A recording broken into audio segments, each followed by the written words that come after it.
দীর্ঘ 200 বছর ধরে ভারত ও বাংলাদেশের মানুষ একসাথে আমরা 5 ওয়াক্ত নামাজ আদায় করে আসতেছি। ভারত বাংলাদেশ আমরা সবাই আত্মীয় স্বজন, একসাথে আমরা ইফতার করি, তারপর কুরবানিও আমরা একসাথে দেই। দুই দেশ হওয়া সত্ত্বেও আসলে বিভক্ত করতে পারেননি কাঁটাতার। বড় ভাই ছোট ভাই দুই পাশে দুটো বাড়ি, একটা বাংলাদেশে একটা ভারতে।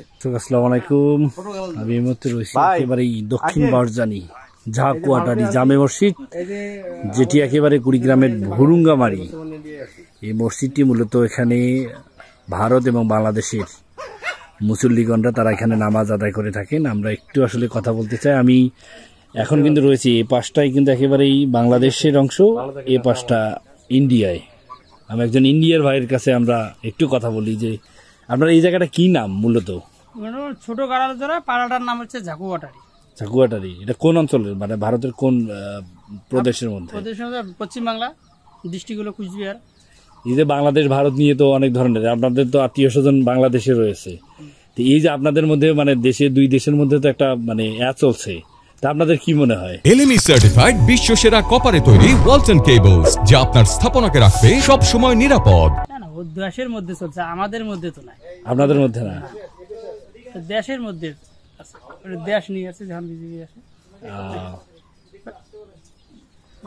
তাতে কোনো সমস্যা আপনাদের মধ্যে? কোনো সমস্যা না না না, ওটা কোনো ঝামেলা নাই, আমাদের কোনো নাই। আপনার নাম? মোহাম্মদ বাবুল শেখ। বাবুল শেখ।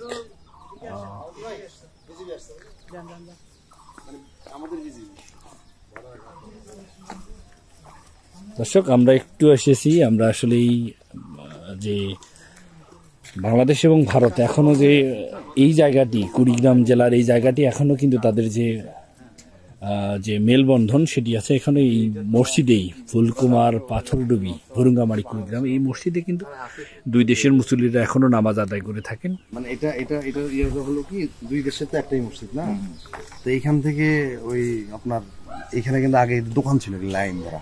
আচ্ছা, বাংলাদেশের মানুষ গিয়ে দোকান বাজার টাজার করে আবার ভারতের প্রোডাক্ট পাওয়া যায়। তো এখানে আপনাদের মধ্যে তো কোনো ধরনের কোনো বিভেদ বা কোনো কিছু না? ভাই ভাই তো, চাচা আমরা সবাই আত্মীয় স্বজন, সবাই। দেখা গেল যে এক ভাই বাংলাদেশে এক ভাই ভারতে। এই যে বিয়ে শাদীর ব্যাপারে কি কোনো ঝামেলা হয় কিনা? বিয়ে শাদীর ব্যাপারে এখন আর ভারত বাংলাদেশের বিয়ে হয় না, আগে হইতো। এখন আর হয় না? না, এখন আর হয় না। কিছুদিন আগেও আমরা দাওয়াত খেলাম, না 5 তারিখের আগেও হয়নি। আচ্ছা, যখন ওই দেশে বিয়ে খেতে যান তখন কি কোনো সমস্যা হয় কিনা? সমস্যা বলতে যারা আর কি বিয়ের আয়োজন করে তারা আগেই বিএসএফ এর কাছে পারমিশন নেয় যে আমরা সবাই আত্মীয় স্বজন, বাংলাদেশে আমাদের আত্মীয়রা আসবে, আপনারা কিছু বলিয়েন না। তো সেই সুবাদে যাই আর কি। এই যে নাগরিকত্ব নিয়ে সমস্যা হয় না বিয়ের সময়? নাগরিকত্ব নিয়ে হচ্ছে ভারতের বিয়ে ভারতেই হয়, আর বাংলাদেশের বিয়ে বাংলাদেশেই হয়। তাই আগে হয়তো বাংলাদেশ নিয়ে এত বেশি প্রচার হয়েছে। আপনার কাছে শুনতে চাই যে এই যে বাংলাদেশ ভারত এখনো যে তাদের সাম্য, তাদের যে সম্প্রীতি এখনো কিন্তু বজায় আছে, তারপরে কিন্তু বাংলাদেশ এবং ভারত নিয়ে একটা উত্তেজনা তো আছেই।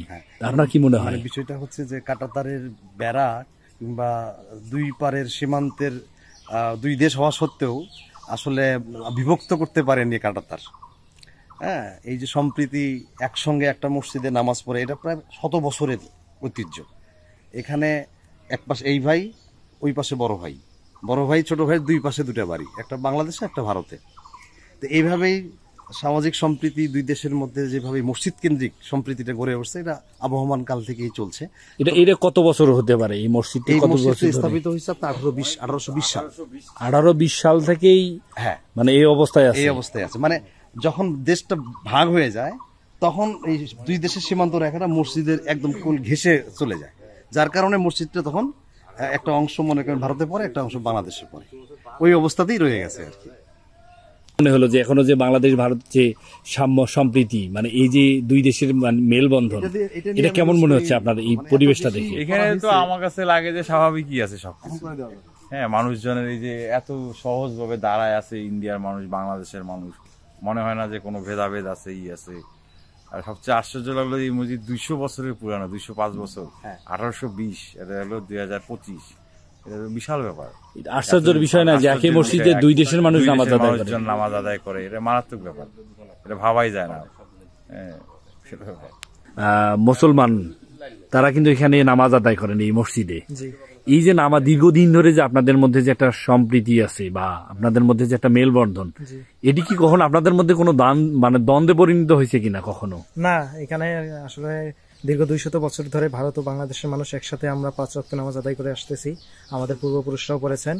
তো এখানে বলতে গেলে ভারত বাংলাদেশ আমরা সবাই আত্মীয় স্বজন। সংগ্রামের আগে আর কি সবাই একসাথেই ছিল। তো এখন দেশ ভাগ হয়ে গেছে, যার কারণে আর কি দুটি দেশে আমরা আর কি বিভক্ত হয়ে আছি।